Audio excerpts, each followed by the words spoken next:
How do you distill confidence in the seller of the business that you're looking at buying? Whether you're a new buyer or maybe you're an experienced buyer and you're looking at buying another business, how do you distill confidence and build trust with a seller? So just today, we were with one of our advisory clients here in Phoenix, Arizona. We went with them to a meeting with an assisted living facility owner that our client's looking at buying the business, right? And just kind of give you some background. Through our firm, we provide buy-side advisory services, and we help people buy businesses when they don't want to do it alone. Maybe they're a new buyer and they don't know what they're doing, or maybe they're an experienced buyer and they need that third-party support and make sure that they're doing the right deals. And one common thing that we see, especially among new buyers, is how do you really distill confidence among the seller that you are, in fact, the right buyer for this business? And oftentimes it can feel intimidating, right? Like you want to be able to answer all their questions, you want to come across right, but you also want to make sure that you're saying the right things that provides confidence that you actually know what you're doing. And so, why is this important though? Sellers don't just want to sell their business, they want to sell to somebody that they know can make it succeed, right? They're cautious because they've spent years building this thing and they don't want to sell to somebody that's going to run it into the ground. And so they're going to be asking questions, they're going to be looking at you, they're going to be evaluating your character and the answers that you give them to make sure that you are, in fact, the right person to take this over. And so, one of the most important things that we teach our clients and just the clients that we advise in their deals is how to emphasize yourself when you're meeting these people for the first time, especially in person.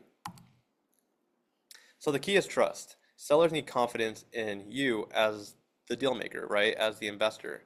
And there's three categories that we're going to be talking about today.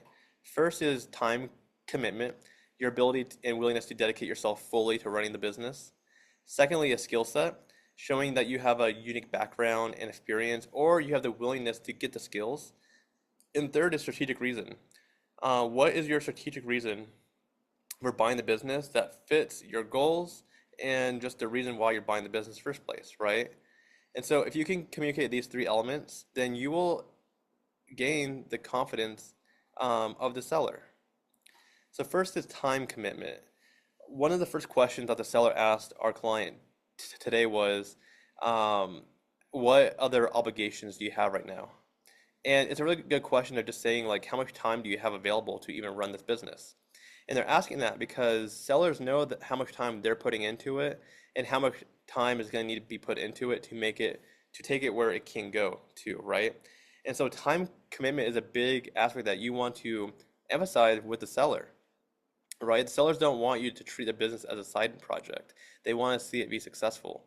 And the last thing that people want, especially sellers, is this social media culture around go buy business and make it passive. Because honestly, most businesses cannot be run passively.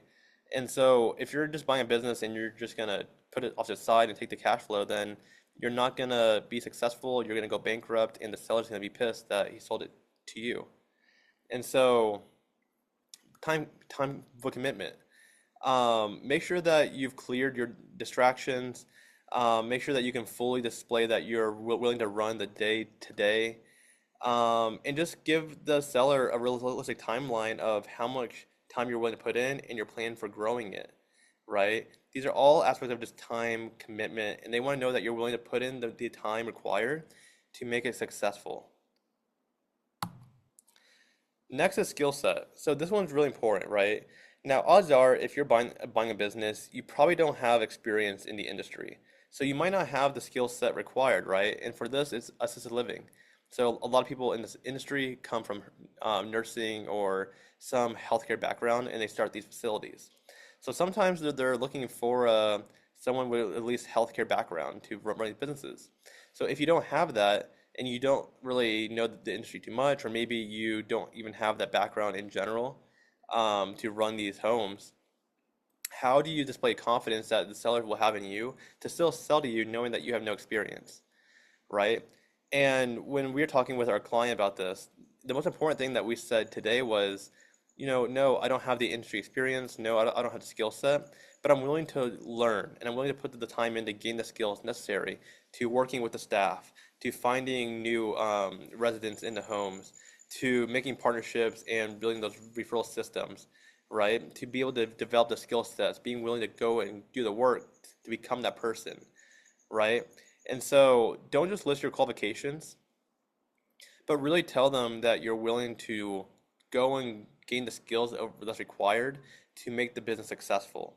Because that's really what they want, right? They want to sell to somebody that they know will, even if they don't have the experience right now, they're willing to go and get it.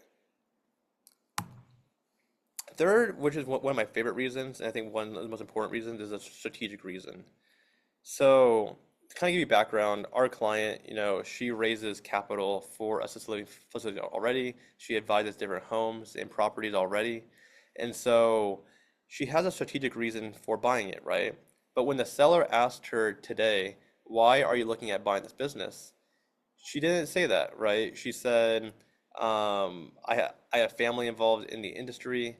I'm interested in the cash flow. I really like the industry. I want to grow in it. And those are great answers, but the seller had just a weird look in his eye, like maybe this person can't do it. But our team kind of stepped in and we said those are all valid reasons why she wants to buy it. But the most important reason is because she's already raising capital for dozens of facilities across the state. She has a huge list of investors, a huge list of existing assisted living facilities as clients, and she also has a placement agency that she already owns. So by buying this facility, it's a strategic reason to be building in her current portfolio, and she's in the process of buying a placement agency already. And so she's going to have residents coming in. She's already building out her network of referrals already. And there's all these strategic reasons why we're actually buying this business. Outside of having family already in here and all those reasons, this is the most important reason why. And when you can display a clear reason why you're buying it, it just shows that you're not just another shopper, but you actually have a real reason for talking to the owner in the first place. And also from a financing perspective, it's much easier to finance a strategic purchase than it is a new purchase as well. And so even when you're talking with banks and lenders, this makes it a lot easier to buy the business as well.